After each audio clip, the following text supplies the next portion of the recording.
जहिया से चढ़ल बाटे सावन महीना,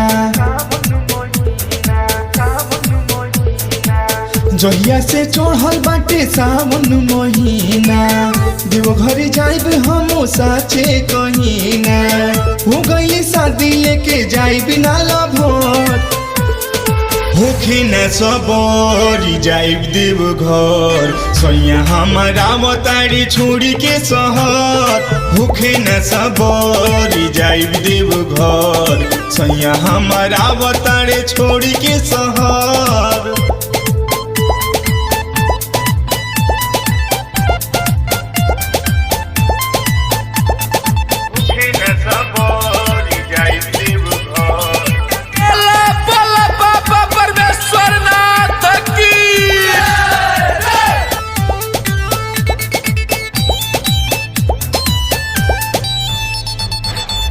अम्मा जी के साथे साथे देवरू के संग लिया के, सुनर कनिया मांगब हमहू भोला जी के जलावा चढ़ा के, भोला जी के जलावा चढ़ा के। जल सुलतानी गंज से उठाई चढ़ाई चढ़ी सुइया के, सब जानो ताटे महिमा महान बिसिया वैया के।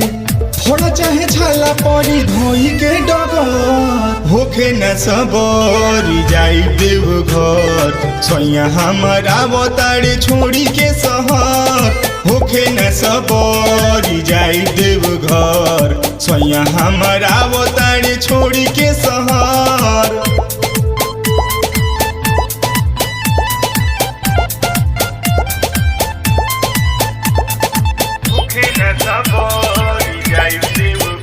बोला बोला शंकर भगवान की।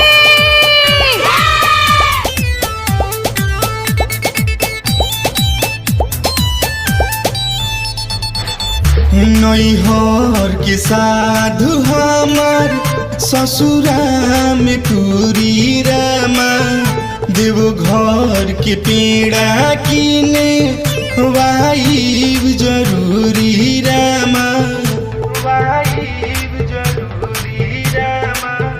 रामे होखे चाहे कतनो कलेश, दिनेश संगे हंसत चलब बाबा हरली है सभे परेशानी। दिवाकर संगे बोले बम बोलब, काटली है रास्ता भुआली लमहर, होखे न सबरी जाइब देवघर। सैया हमारा बताड़ी छोड़ी के शहर, होखे न सबरी जाइब देवघर। सैया हमारा बताड़ी छोड़ी के शहर।